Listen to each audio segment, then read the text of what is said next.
बोल के झूम रहे नर नारी। राधे राधे बोल बोल के झूम रहे नर नारी। ओ तेरी होवे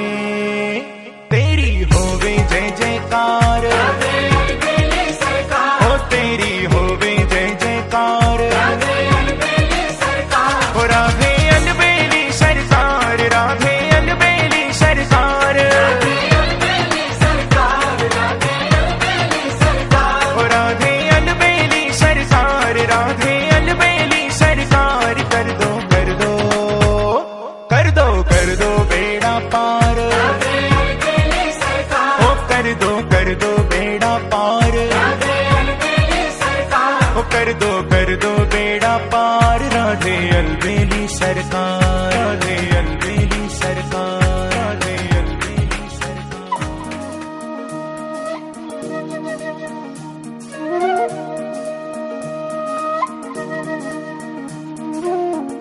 श्रीमन नित्य निकुंज विहारिणे नमः।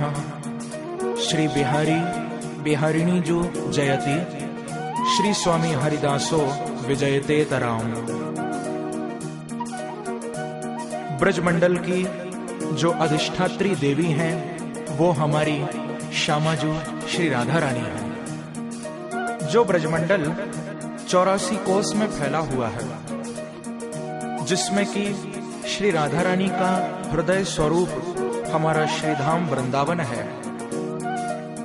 तो आइए मेरे साथ मिलकर युगल छवि का ध्यान करते हुए और श्री राधा नाम का आश्रय लेकर ब्रजमंडल के प्रमुख स्थानों का नाम लेते हुए श्रीधाम वृंदावन से अपनी यात्रा को प्रारंभ करिए। और मेरा विश्वास है कि इस मानसिक ब्रज यात्रा से आपको वास्तविक ब्रज की यात्रा करने का ही फल मिलेगा।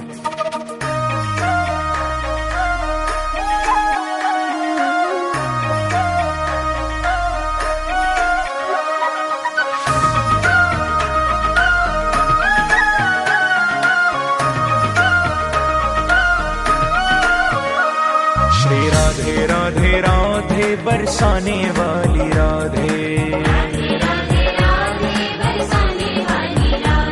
श्री राधे राधे राधे बरसाने वाली राधे। श्री राधे राधे राधे बरसाने वाली राधे। श्री राधे राधे राधे बरसाने वाली राधे।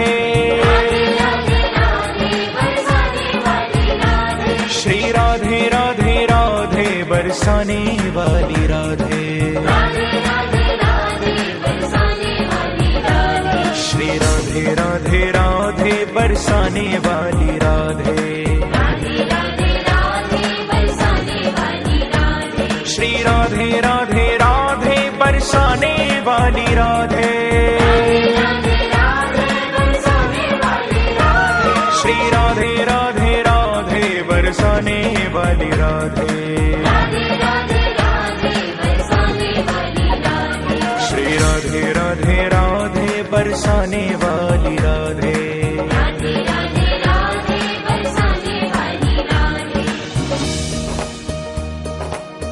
नाम महाधन है अपनो, नहीं दूसरी संपत्ति और कमानी। छोड़ अटारी अटा जग के, हमको कुटिया ब्रज माही बनानी। हमको कुटिया ब्रज माही बनानी। हमको कुटिया ब्रज माही बनानी। टूक मिले रसिकों के सदा, और पीवन को यमुना जल पानी। हमें औरन की परवाह नहीं, अपनी ठकुरानी श्री राधिका रानी। अपनी ठकुरानी श्री राधिका रानी। अपनी ठकुरानी श्री राधिका रानी। जय राधे राधे, जय राधे राधे। वृषभानु दुलारी, भक्तों की प्यारी, वो श्यामा प्यारी, हरिदास दास दुलारी, रसिकों की प्यारी, हमारी प्यारी, तुम्हारी प्यारी, हम सबकी प्यारी, ओ प्यारी प्यारी, ओ प्यारी प्यारी। जय राधे राधे, जय राधे राधे, जय राधे राधे, जय राधे राधे। आइए श्री धाम वृंदावन में प्रवेश करिए। वृंदावन में, सुनरक गांव में, काली दह पर, अद्वैत वट में, तान गली में, मान गली में, गुमान गली में, ओ कुंज गली में, शिवा कुंज में, प्रेम गली में, श्रृंगार वट पे, चीर घाट पे, केशी घाट पे, ओ नीलिवन जी में, वंशी वट पे, ज्ञान गोदड़ी। श्री राधे राधे राधे बरसाने वाली राधे, श्री राधे राधे राधे बरसाने वाली राधे।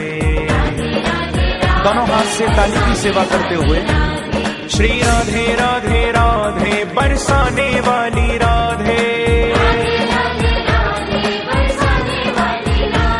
श्री राधे राधे राधे बरसाने वाली राधे, श्री राधे राधे राधे बरसाने वाली राधे, श्री राधे राधे राधे बरसाने वाली राधे, श्री राधे राधे राधे बरसाने वाली राधे, श्री राधे राधे राधे बरसाने वाली राधे।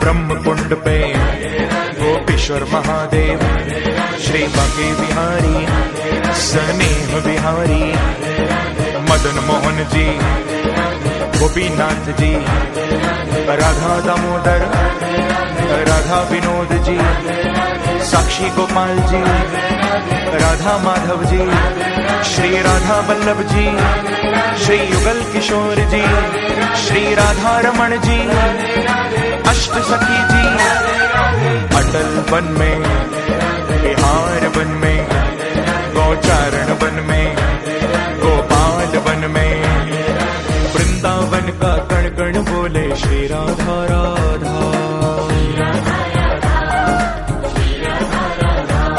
श्री यमुना जी की लहरें बोले श्री राधा राधा,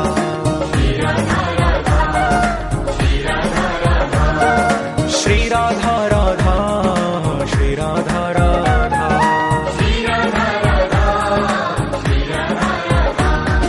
श्याम सुंदर की वंशी बोले श्री राधा राधा,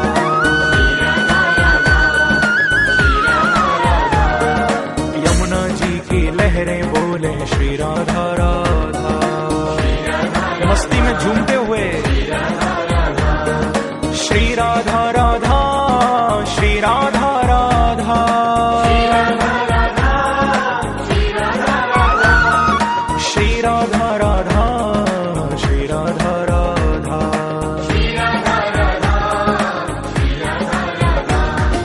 निधिवन जी में बंदर बोले श्री राधा राधा,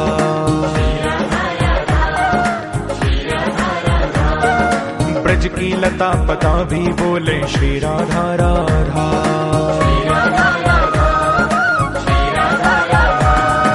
वेणुकूप पे, दावानल कुंड पे, बनखंडी महादेव, श्री निकुंज वन में, राधा वन में, झूलन वन में, बारह घाट पे, सूर्य घाट पे, युगल घाट पे, बिहार घाट पे, अंधेर घाट पे, श्रृंगार घाट पे, श्री भ्रमर घाट पे, श्री पानी घाट पे, चामुंडा देवी केली कदम्ब में, वृंदावन का कण कण बोले श्री राधा राधा, श्री राधे। श्री यमुना जी की लहरें बोले श्री राधा राधा,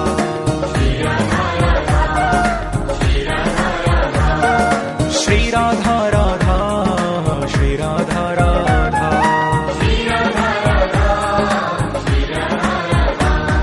श्याम सुंदर की वंशी बोले श्री राधा राधा, हरि बोल।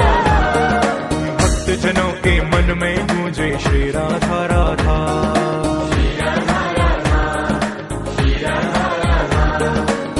राधा राधा, श्री राधा राधा,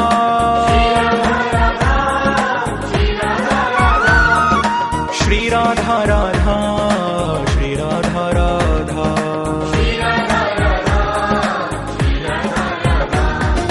रसिक जनों की वाणी बोले श्री राधा राधा,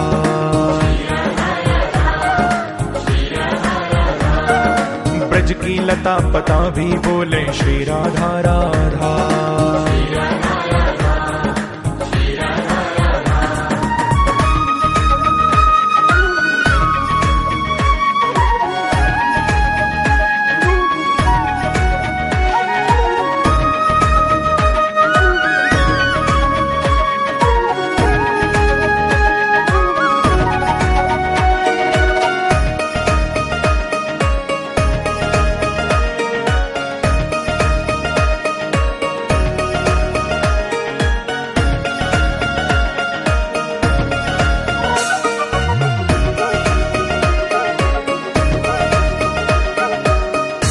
अब हम मधुपुरी मथुरा में प्रवेश कर रहे हैं।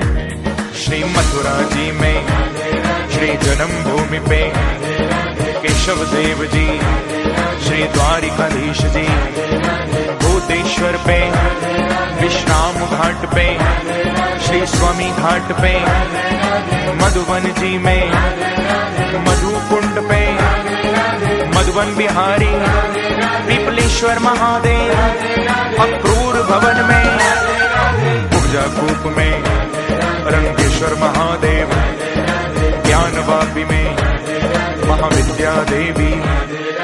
भज मन श्री राधे गोपाल, भज मन श्री राधे गोपाल, भज मन श्री राधे गोपाल, भज मन श्री राधे गोपाल, भज मन श्री राधे गोपाल।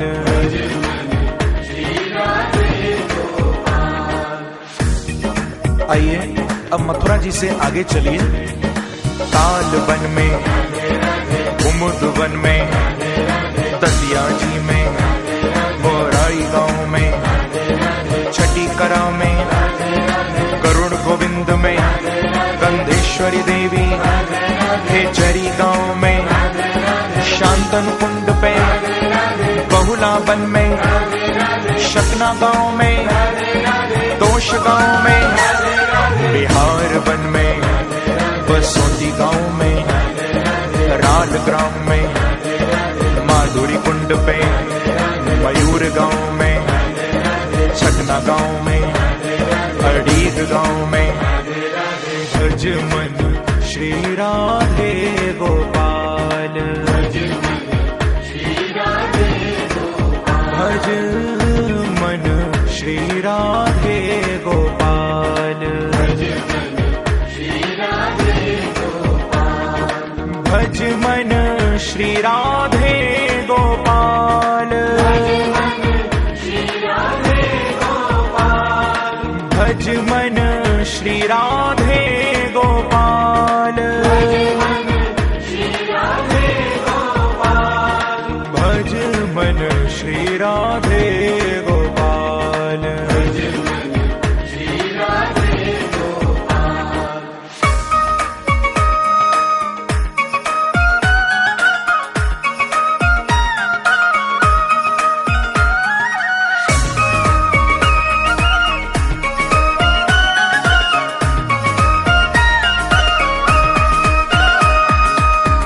आइए अब गोवर्धन चलिए।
माताओं से करवत निवेदन है कि माताएं अपने स्थान पर बैठ जाए।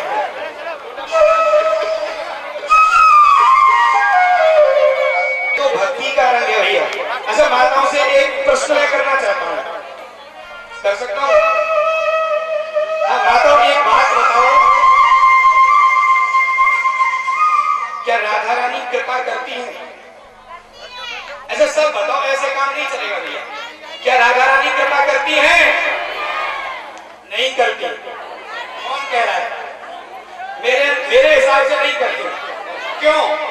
समझिए बात को। राधा रानी कृपा नहीं करती है, राधा रानी तो कृपा बरसाती है, क्योंकि वो बरसाने वाली है। बोले बरसाने वाली की। कहिए सही बात है कि नहीं? कौन है जिस पर नहीं है, कौन है जिस पर दुनिया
पालभवाप्तिकोटम्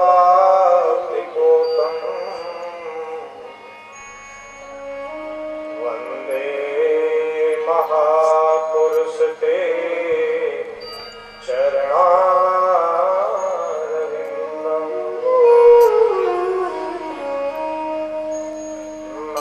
नारायणं नमस्कृत्य नरं चैव नरोत्तमं देवीं सरस्वतीं व्यासं ततो जयमुदीरये।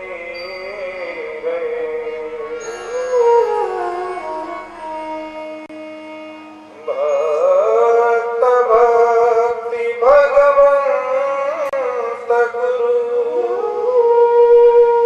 चतुर्नाम बपु इनके पद बंदन किए नाशहि विघ्न अनेक नाशहि विघ्न अनेक नाशहि विघ्न श्री वृंदावन बिहारी लाल की जय। आइए कथा प्रारंभ होने से पूर्व हम आप सभी मिलकर गोविंद की पावन स्तुति गाएंगे बड़ी श्रद्धा से। मधुराष्टकम ये जो पत्रक आपके हाथ में है इसमें भगवान की स्तुति है। मधुराष्टकम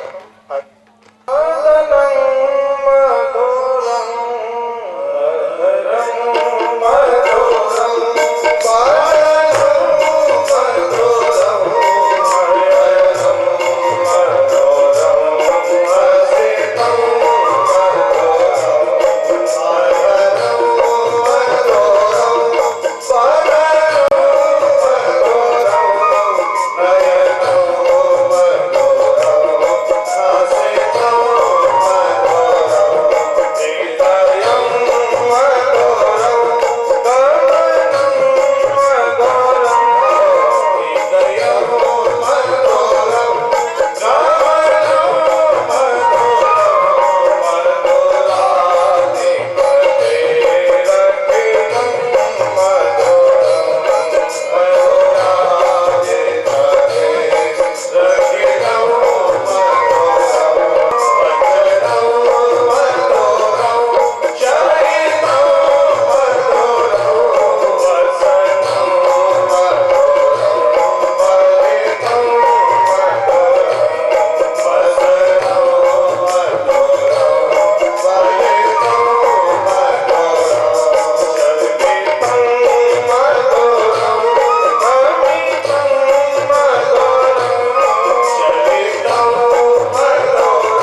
फल है। परमात्मा की कृपा ऐसा लग रहा है आज तो बरस रही है।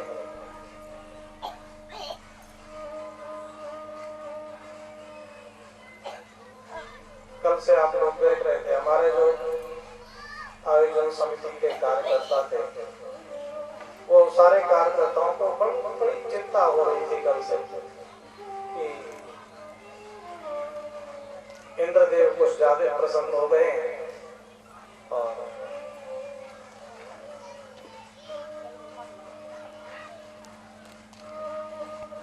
कथा प्रारंभ होने से पहले ही उन्होंने वर्षा शुरू कर दी। तो थोड़ी सी चिंता थी उनको, लेकिन ये हमें पूर्ण विश्वास था कि हमारे कार्यकर्ताओं को प्रभु निराश नहीं करेंगे। और उन्होंने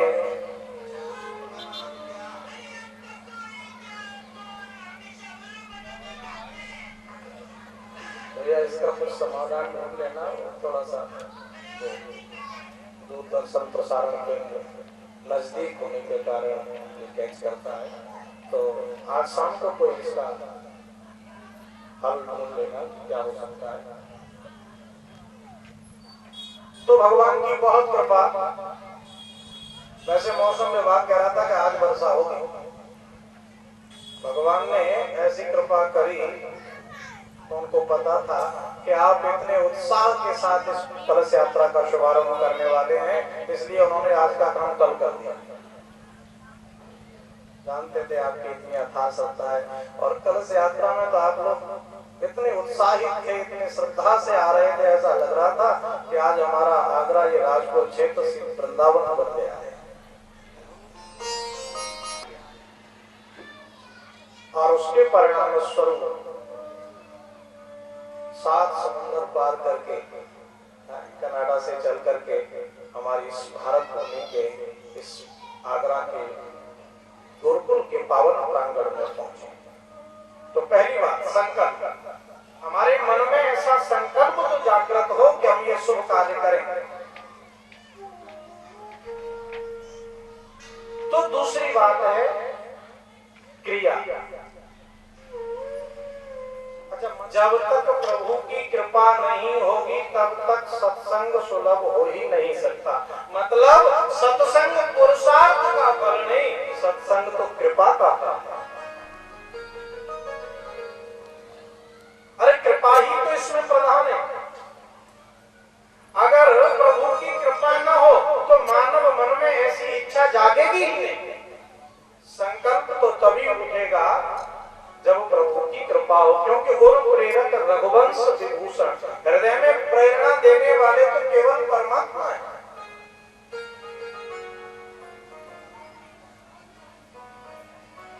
तो बिना प्रभु की कृपा के मानव मन में ये इच्छा जागृत होती ही नहीं कि हम ऐसा कोई शुभ कार्य करें। तो हम निवेदन कर रहे थे संकल्प, क्रिया और कृपा, जब इन तीनों का समन्वय होता है तब हमारे जीवन में ऐसा शुभ अवसर आता है। तो आज प्रभु की बहुत कृपा हम सभी के ऊपर के इस पावन यज्ञ का शुभारंभ हो रहा है। आप सभी जानते हैं श्रीमद् भागवत महापुराण में प्रारंभ में महात्मा का वर्णन किया गया है।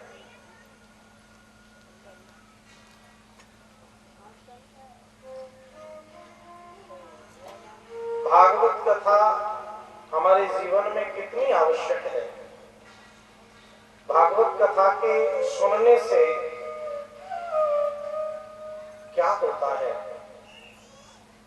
भागवत कथा क्यों सुननी चाहिए, इन सारी बातों का विशुद्ध वर्णन किया गया है श्री भागवत जी के महात्मा। प्रारंभ में व्यास जी ने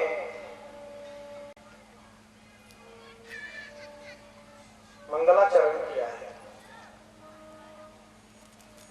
बड़ा सुंदर श्लोक है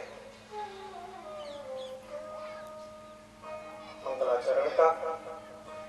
आइए हम सभी इसका उच्चारण करेंगे। सच्चिदानंद रूपाय, सभी बोलेंगे सच्चिदानंद रूपाय विश्वोत्पत्त्यादि हेतवे, विश्वोत्पत्त्यादि हेतवे तापत्रय विनाशाय,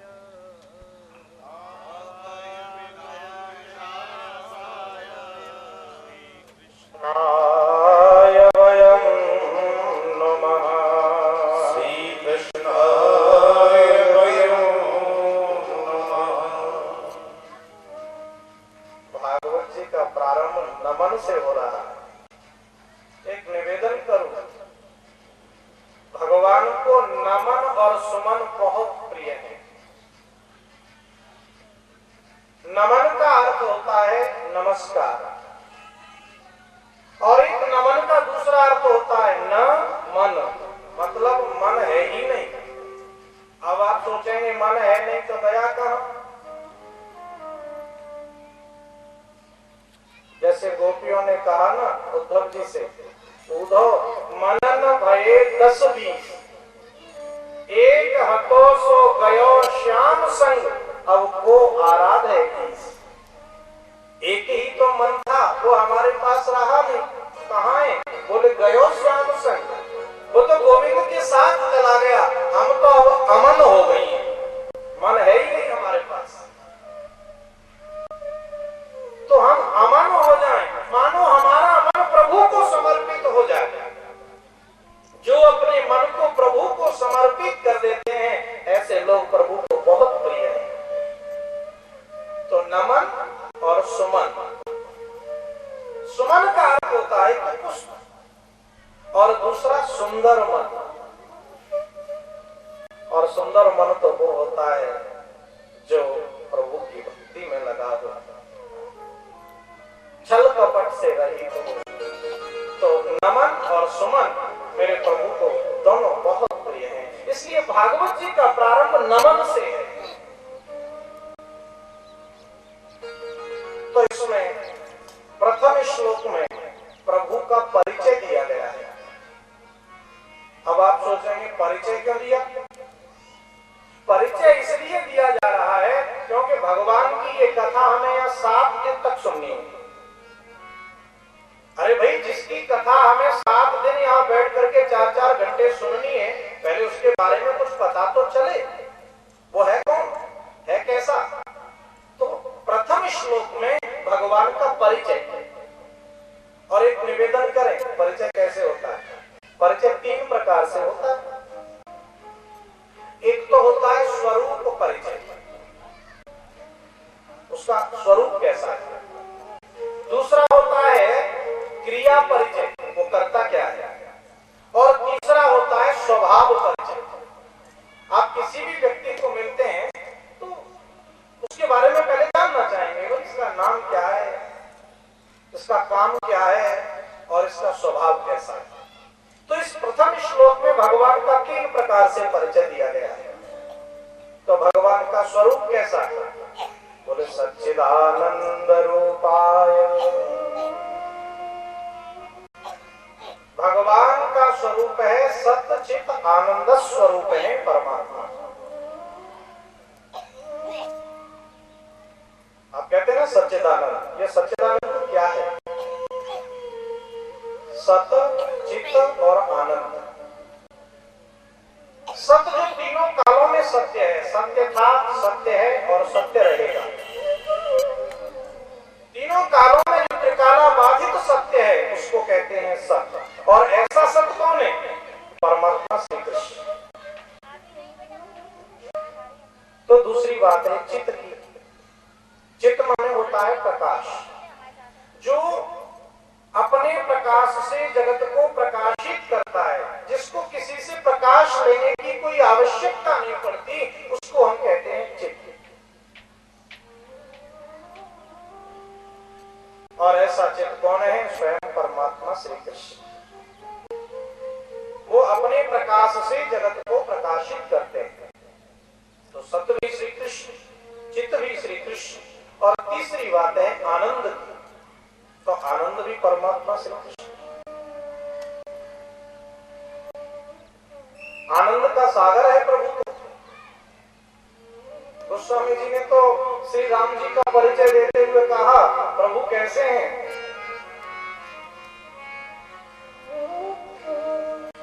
जो आनंद सिंधु सुख राशि, जो आनंद सिंधु सुख राशि, जो आनंद सिंधु सुख राशि, जो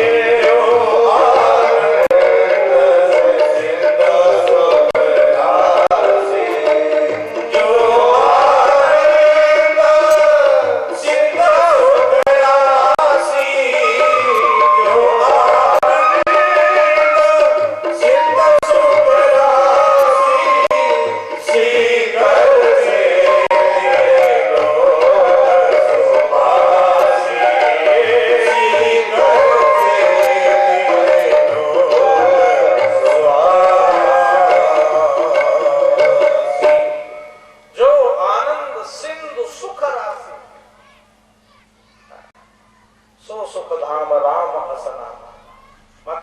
जो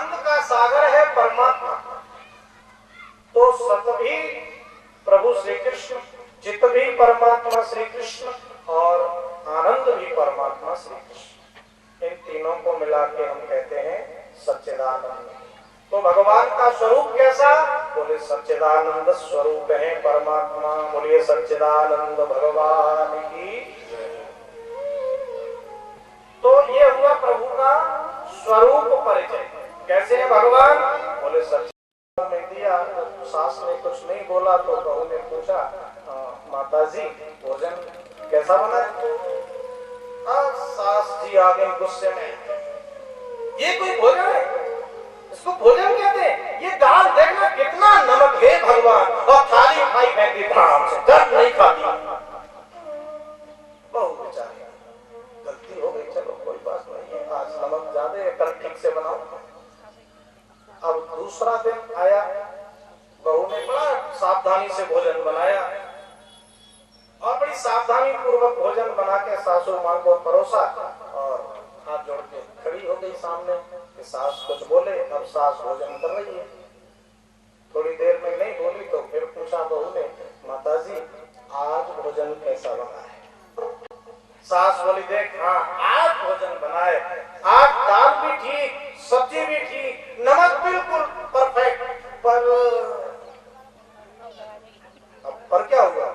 पर सास आई गुस्से में, उठाई थाली मार दी उसके सर पे। ऐसा भोजन कल क्यों नहीं बनाया? और लगी श्लोक बोलते।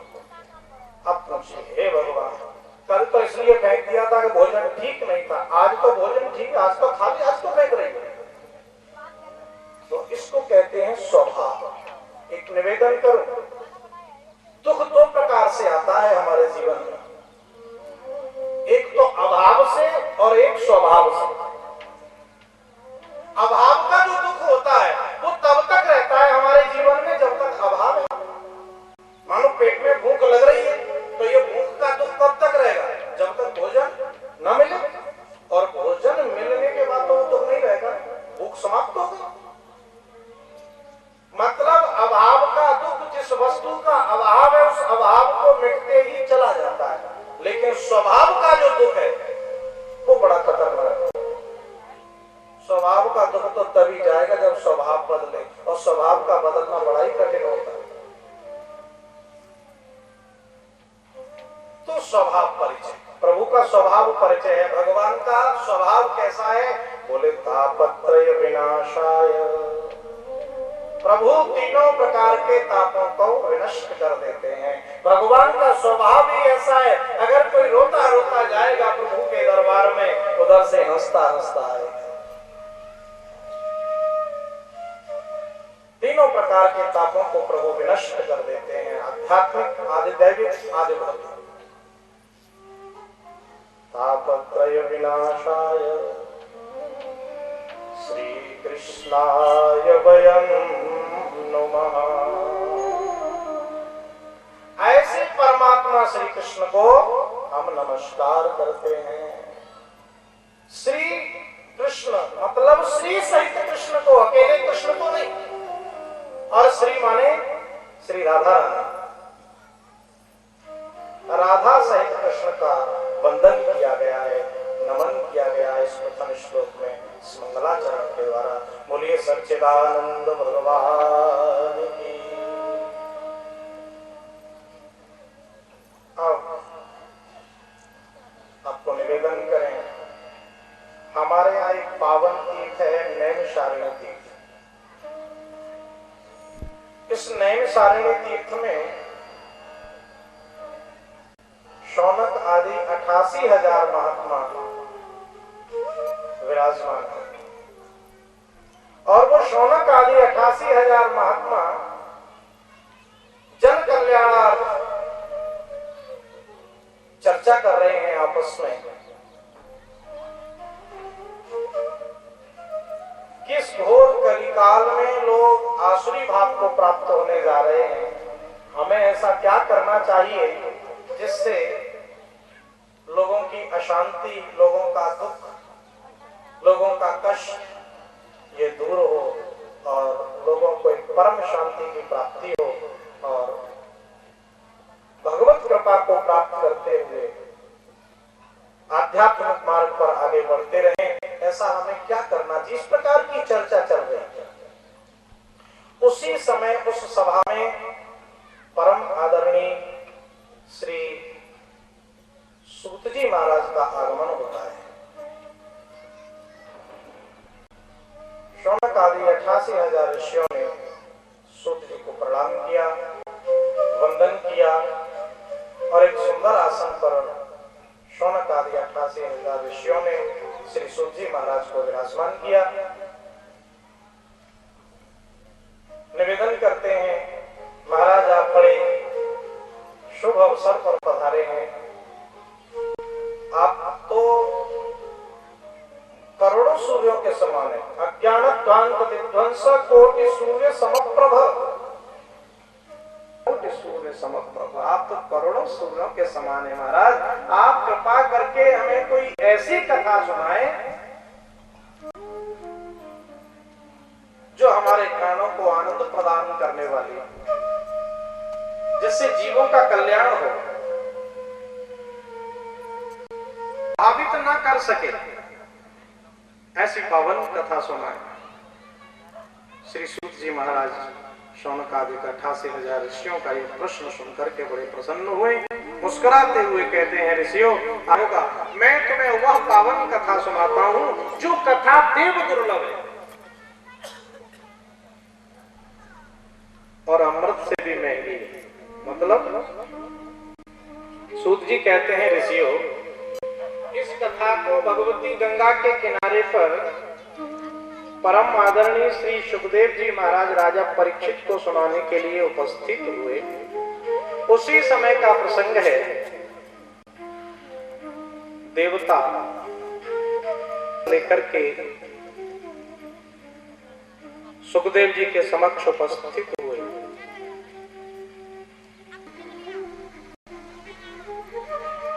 निवेदन, हमसे अमृत ले लीजिए और बदले में हमें तुमसे ले लें और कथामृत हमें। अरे भारे देवताओं, बड़े देवता अपने कार्य को सिद्ध करने में बड़े कुशल हैं। महाराज अमृत ले लो, बदले में कथामृत दे दो। सुखदेव जी सोचे, भारे देवताओं ये कौन सा व्यापार है? एक व्यक्ति व्यापार करता है लाभ के लिए, खबरी की वस्तु का लेने के सामने हल्के पड़ गए। सूत जी कहते हैं, ऋषियों क्योंकि भागवत जिस समय भगवान श्री कृष्ण इस धराधाम को छोड़ के गौलोक धाम जा रहे थे, भगवान के सखा उद्धव आए, निवेदन किया आपके जाने के बाद कली का आगमन हो जाएगा, ये धर्म कहां जाएगा? तो भगवान ने कहा, हम जा कहीं नहीं रहे हैं, आज से हम इस भागवत में हैं। ऐसा कह के प्रभु ने अपना दिव्य तेज श्रीमद् भागवत में निहित कर दिया। इसलिए हे ऋषियों, श्रीमद् भागवत कोई ग्रंथ नहीं, साक्षात कृष्ण स्वरूप है। भागवत के पूजन से, भागवत के दर्शन से कृष्ण पूजन, कृष्ण दर्शन का बल प्राप्त होता है। सौनक जी कहते हैं, महाराज एक बात बताइए, भागवत सप्ताह की विधि कब कैसे प्रारंभ हुई? जैसे अब आज हम सप्ताह की विधि से इस कथा का शुभारंभ कर रहे हैं, आप जानते हैं ये कथा कब, कहां और कैसे प्रारंभ हुई? कहते हैं सर्वप्रथम ये भागवत सप्ताह कराई देवर्षि नारद जी महाराज ने। सुनने वाले महात्मा नारद और सुनाने वाले सनक सनंदन सनातन सनत कुमाराचार्य से।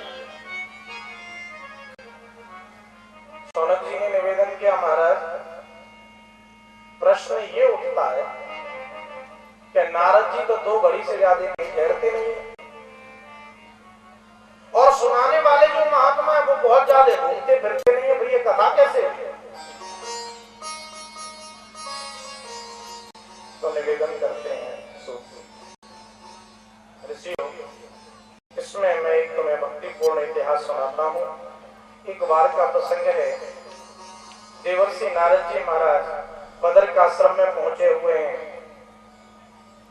तपस्या करना चाहते हैं, चित्त बड़ा उदास है, मन बड़ा खिन्न है, तपस्या आरंभ करना ही चाह रहे हैं कि सामने से सनक सनंदन सनातन सनत कुमार चारों ऋषियों का आगमन हुआ। चारों ऋषियों ने नारद जी के चेहरे को देखा।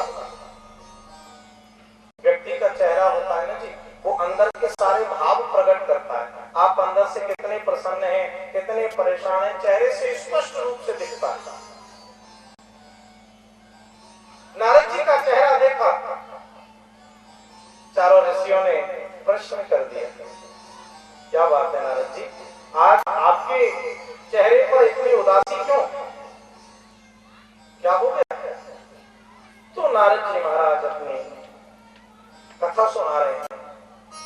महाराज मैं इस पृथ्वी पर भ्रमण करने के लिए आया, काशी में गया, गोदावरी गया, न जाने किन किन तीर्थों का भ्रमण करता हुआ आया। जैसे ही मैं वृंदावन में पहुंचा तो वृंदावन में यमुना तट पर एक परम सुंदरी युवती बैठी हुई मुझे दिखाई दी, जिसके पास 2 बूढ़े पुरुष लेटे हुए हैं। बहुत सी स्त्रियां उसकी सेवा कर रही हैं। मैं जब वहां से निकला 1 मिनट के लिए मैंने देखा, मैं आगे चलने लगा तो उस युवती ने आवाज लगाई, भो भो साधो क्षणं तिष्ठ मच्चिंताम विनाशय दर्शनम तव लोकस्य सर्वथा गहरम परम। उसने आवाज लगाई, हे साधो क्षण भर के लिए रुक जाइए, मेरी चिंता का नाश करते जाए, आपके दर्शन से मुझे बड़ी शांति मिली है। एक निवेदन करें, संत के दर्शन से जीवन में शांति आती है। या तो ये समझ लें, जिसके दर्शन करने से आपके मन को शांति मिले उसमें संतत्व है, वो चाहे कपड़े कोई से पहना हो। जरूरी नहीं है कि वो संत के वेश में ही हो। आपका मन परेशान है, मन खिन्न है, चित्त उदास है, व्याकुल है, बहुत परेशान है आप, और कोई व्यक्ति से मिलते हैं, उसको मिलते ही आपका मन शांत हो जाता है, सारी उदासी, सारी चिंता, सारी व्याकुलता समाप्त हो जाती है। समझ लीजिए उस व्यक्ति के अंदर संतत्व है। तो वो देवी ने कहा, आपके दर्शन से शांति मिली है, मेरी चिंता का नाश करते जाएं। तो नारद जी ने उसका परिचय पूछा, देवी आपका परिचय, आप हैं कौन? उसने अपना परिचय दिया, अहम भक्ति रीति ख्याता इमौ में तनयौ मतौ ज्ञान वैराग्य नामानौ काल योगेन जर्जर। मेरा नाम भक्ति है। ये दोनों जो बूढ़े लेटे हैं ना, ये दोनों मेरे बेटे हैं। इसका नाम ज्ञान है, इसका नाम वैराग्य है। समय के प्रभाव से दोनों बूढ़े हो गए। मैं द्रविड़ में उत्पन्न हुई, कर्नाटक में पढ़ी, महाराष्ट्र में भी रही, लेकिन मैं गुजरात में गई तो मैं भी वृद्ध हो गई थी। वृंदावन पुनः प्राप्य नवीनेव स्वरूपिणी। जैसे ही मैं वृंदावन में आई तो वृंदावन के संयोग से मैं तो युवावस्था को प्राप्त हो गई हूँ, लेकिन मेरे दोनों पुत्र बूढ़े हैं। नारद जी सोचने लगे, नारायण नारायण, संसार में तो ऐसा देखा जाता है, घटते जरठा माता तरणौ तनयादिति, माताएं बूढ़ी होती हैं, पुत्र जवान होते हैं, तो उल्टा हो गया। भक्ति महारानी दुख निवेदन करती है, महाराज आप संत हैं, संत तो बड़े ही परोपकारी होते हैं, आप कृपा करके मेरे दुख को दूर करने का कुछ उपाय बताएं। जब भक्ति महारानी दुखित हुई तो नारद जी समझाते हुए कहने लगे, देवी घबराओ नहीं, अगर आप किसी संत महापुरुष के पास जाकर के अपना दुख निवेदन करते हैं तो वो संत महापुरुष आपको तुरंत धीरज देता है और कोई न कोई रास्ता जरूर सुझाएगा। तो नारद जी ने तुरंत भक्ति महारानी को सांत्वना देते हुए कहा, प्रथा खेदयसे वाले अहो चिंता तुरा कथम, श्री कृष्ण चरणाम भोजम स्मर दुखम गमिष्यति। देवी, व्यर्थ में दुखी होने की आवश्यकता नहीं, क्यों चिंता कर रही है? श्री कृष्ण चरणाम भोजम स्मर, श्री कृष्ण के चरणों का स्मरण करो, दुख चला जाएगा। बहुत अच्छा सूत्र दिया है नारद जी ने। नारद जी कह रहे हैं, जब भी मन उदास हो, जब भी मन खिन्न हो, जब भी मन दुखी हो, कितना अच्छा मंत्र दिया। हम क्या करें? रोए नहीं, पड़ोसी के पास जाके दुख नहीं बताएं कि हाय मर गए, दैया ही दैया, मैया ही मैया, लुट गए, अब क्या करें, अब जिएंगे नहीं, मर जाएंगे। तुलसी पर घर जाएंगे दुख न कहियो रोए, तो फिर करें क्या? तो नारद जी बता रहे हैं वो करें, श्री कृष्ण चरणाम भोजम स्मर, गोविंद के चरणों का स्मरण करो, दुख चला जाएगा। एक बहुत प्रसिद्ध भजन है ना, ब्रज के नंद लाला राधा जी के सांवरिया, सारे दुख दूर हुए जब से तेरा नाम लिया। ब्रज के तेरा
नाम में ये सामर्थ्य है कि दुख भाग जाता है।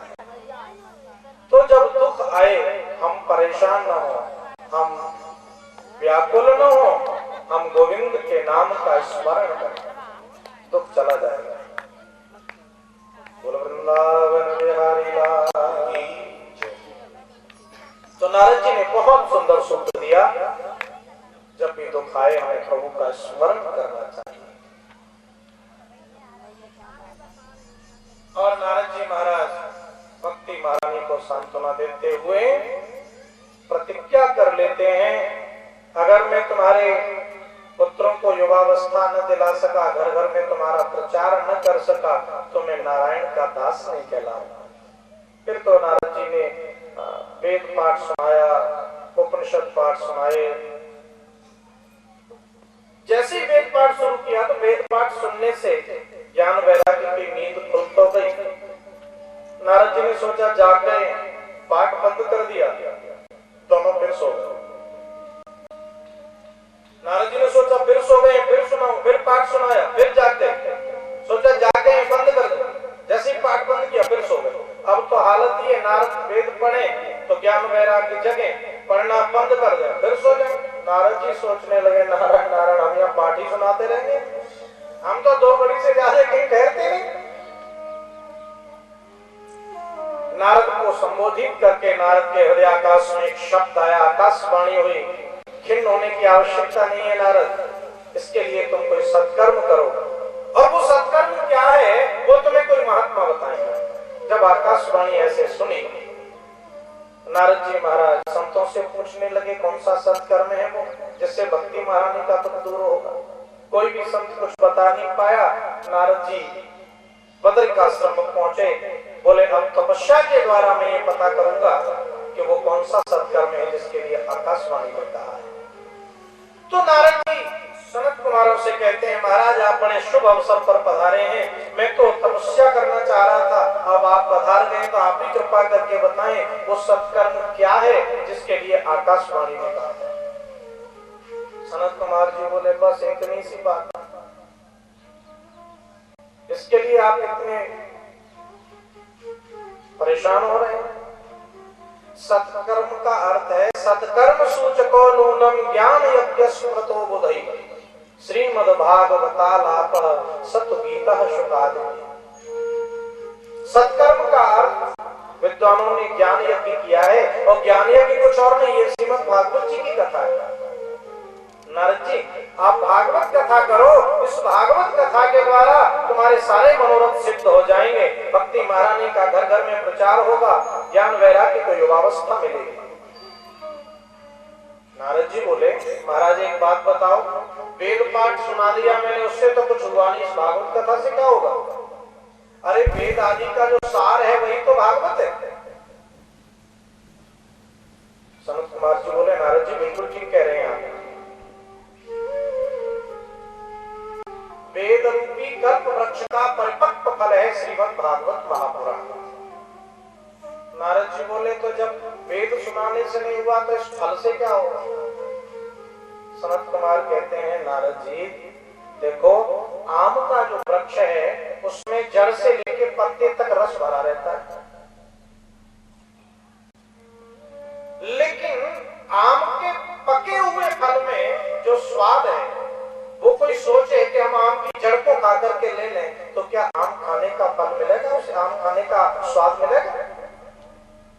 अरे वही आम का रस जो है उस फल में जब आता है और वो फल पक जाता है, परिपक्व फल हो, और उसमें भी कहते हैं अगर कोई तोता चोंच लगा जाए उस पके हुए फल, कहते हैं वो फल तो मीठा होगा ही होगा। तो वेद रूपी कल्प वृक्ष का परिपक्व फल है श्रीमद् भागवत महापुराण। और इसमें तोता क्या है? बोले श्री सुखदेव जी। सुखदेव जी ने तो राजा परीक्षित को सुना। एक और निवेदन करें, भागवत कथा को सुनने के लिए कहा ही नहीं, इसको तो पीने के लिए कहा है, पीना चाहिए। निगम कल्पतरोर गलितम फलम शुकमुखादमृतद्रव संयुतम पिबत भागवतम रसमालयम मोल हो रसिका को विभाग का।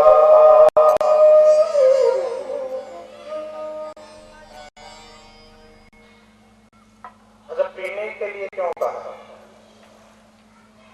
अच्छा, पका हुआ फल, रस से एकदम भरा हुआ, गला हुआ फल, रस से भरा हुआ फल, बस टपकने वाला है। अब उसमें कोई तोता चोंच मार जाए तो क्या होगा? रस टपकने लगेगा नीचे। अब रस को सुना थोड़ी जाता है, पिया जाता है। इसलिए कहा इस भागवत कथा को पियो। अच्छा, कौन कौन पिए? तो दो लोगों के लिए छूट दी। मोहर हो रसिका हो विभाग का। एक तो रसिकों के लिए कहा कि रसिक पिए और दूसरे भावुक पिए। क्यों भाई? जब प्याऊ लग रही हो तो प्याऊ तो सबके लिए होती है। वहां को ये थोड़ी पिए, ऐसा थोड़ी कोई बोर्ड लगा होता है कि ये पिएगा और ये नहीं पिएगा। प्याऊ कहीं लगी है तो वहां तो कोई भी आकर के जब पी सकता है, उसी का नाम प्याऊ है। लेकिन यहाँ ऐसी प्याऊ लग रही है जिसमें दो लोगों को छूट दी गई, एक रसिकों को, एक भावुकों को। क्यों? क्योंकि व्यास जी कह रहे हैं ये दो ही लोग पी पाएंगे। प्याऊ पे जाए अगर कोई तो वही जाएगा ना जिसको प्यास लगी है। अच्छा, वहां से प्याऊ लगी हुई है इस रास्ते पर, तो जिसको प्यास है वो तो पिएगा, और जिसको प्यास नहीं है वो निकल के जा रहा है। पानी पिलाने वाला बुलाए, बाबूजी आओ पानी पियो, तो पानी नहीं पिएगा, पहले प्रश्न करेगा क्या बात है? बोले बाबूजी मैं पानी पीने के लिए कह रहा था, पी लो। तो फिर तुरंत पूछेगा अच्छा ये प्याऊ किसने लगवाई? तो वो कहेगा साहब वो अमुक व्यक्ति ने प्याऊ लगवाई। अच्छा, तो ये पानी कहाँ से आता है? फिर वो बताएगा पानी वहां से आता है। अच्छा, ये पानी ठंडा है गर्म है? वो बताएगा साहब बहुत शीतल है, बहुत ठंडा है, पीने लायक है, पीजिए। वो कहेगा अच्छा तो पानी आज सुबह ही आया कल का था? कहेगा नहीं साहब सुबह ही आया। अच्छा, रोज यहाँ कितने लोग पानी पी जाते होंगे? 101 प्रश्न कर लेगा पर पानी नहीं पिएगा। क्यों? क्योंकि उसको प्यास नहीं है। और जो प्यासा होता है वो ये नहीं पूछता प्याऊ कौन लगा रहा है, जल कहां से आ रहा है, तुरंत जाएगा पानी पिएगा। इसलिए व्यास जी कह रहे हैं दो लोगों को प्यास है, एक भावुकों को और एक रसिकों को। उनके लिए ये प्याऊ खुली हुई है, आइए और पीजिए। राम रस है, इसको तो पीना ही चाहिए, बड़े भाव से पिए।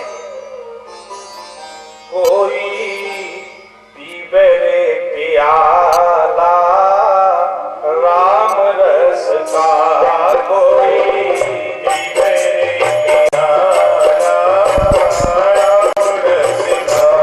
कोई पीबे रे प्याला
सुनी हुई बात को हम भूल सकते हैं, अगर पी लिया जाए जरूर असर करती है। मतलब भागवत कथा जीवन को बदलने के लिए है। भागवत कथा सुनने से जीवन बदलता है, इसको पीना चाहिए। कब तक पिए? बोले सदा सेव्या श्रीमद् भागवती कथा, सदा सेवन करें इसका, पीते ही रहना चाहिए। जब नारद जी महाराज ने सनत कुमार जी से ऐसे भागवत की महिमा को जाना तो निवेदन करने लगे, महाराज ये कथा मैं जरूर कराऊंगा भक्ति बढ़ाने के उद्देश्य से। अब आप बताइए कथा कब करनी चाहिए, कहाँ करनी चाहिए, कैसे करनी चाहिए, कथा आप ही करेंगे। सनत कुमार जी बोले गंगा द्वार समीपे तू तटम आनंद नामकम, हरिद्वार में आनंद घाट पर चल करके इस कथा को करें। चारों कुमारों को साथ में लेकर के नारद जी हरिद्वार में गए। आनंद घाट पर एक सुंदर व्यास मंच का निर्माण हुआ। विश्व की पहली भागवत सप्ताह प्रारंभ हो रही है। सुनाने वाले 4 और सुनने वाले अकेले नारद। थोड़ी देर में ये चर्चा चारों ओर फैल गई, नारद जी भागवत कथा करा रहे हैं। ऋषि महर्षियों का आगमन प्रारंभ हो गया। उस समय भी कुछ ऐसे लोग थे जिनकी भागवत कथा सुनने में रुचि नहीं। ऐसे लोगों को भृगु जी महाराज प्रेरित करके लाने लगे कि चलो भागवत कथा में, नारद जी कथा करा रहे हैं, चलो कथा का आनंद लें। हाँ, ऐसे लोग शुरू से ही आ रहे हैं जिनकी कथा श्रवण में रुचि नहीं है। आज भी ऐसे लोग होते हैं, अब 4 घंटे वहां जमीन पे जाके क्यों बैठे, बढ़िया सोफा पे बैठ के टीवी नहीं देख लेंगे। तो ऐसे लोगों को प्रेरित करके कथा में लाना ही चाहिए। एक बड़ा विशाल जनसमूह इकट्ठा हो गया। सनत कुमार जी कथा के बारे में बोलना आरंभ किए और कहते हैं, नारद जी, जिसने मनुष्य का जन्म पाया और चित्त लगा करके एक बार भी भगवान की कथा नहीं सुनी, व्यर्थ में जीवन गंवा दिया उसने। आजन्म मात्रमपि न सठेन किंचित चित्तम विधाय सुख शास्त्र कथा न पीता चांडालवच्च खरवत्पतते न नीतम मिथ्या स्वजन्म जननी जनिदो भाजा। सारा जीवन बिता दिया तभी भगवान की कथा न सुन सका, चांडाल की तरह जीवन बिता रहा है। सच है वो। कैसे जीवन बिता रहा है वो? बोले खर कहते हैं गधे को, बोले गधे की तरह जीवन बिता रहा है। अरे मानव का जन्म पाया और प्रभु की कथा सुनने न गया तो कहता है गधे में और तुझमें कोई बहुत अंतर नहीं है। अब आप सोचेंगे गधा क्यों बताए?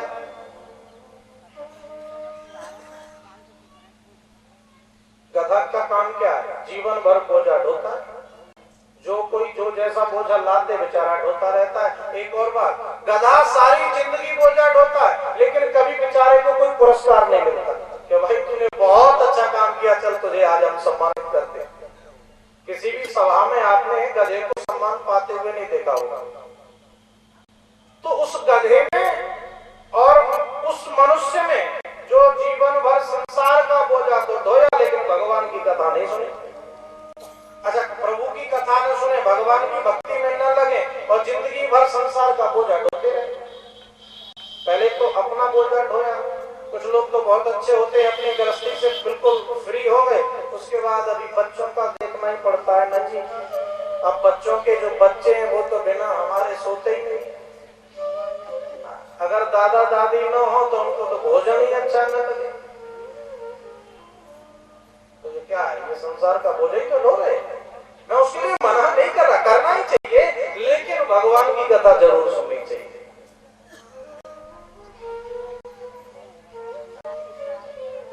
अगर नहीं सुनी और केवल बोझा ढोते रहे तो खरबत उस गधे की तरह हमारा जीवन है जो मेहनत तो करता है लेकिन बेचारे को कहीं सम्मान नहीं मिलता।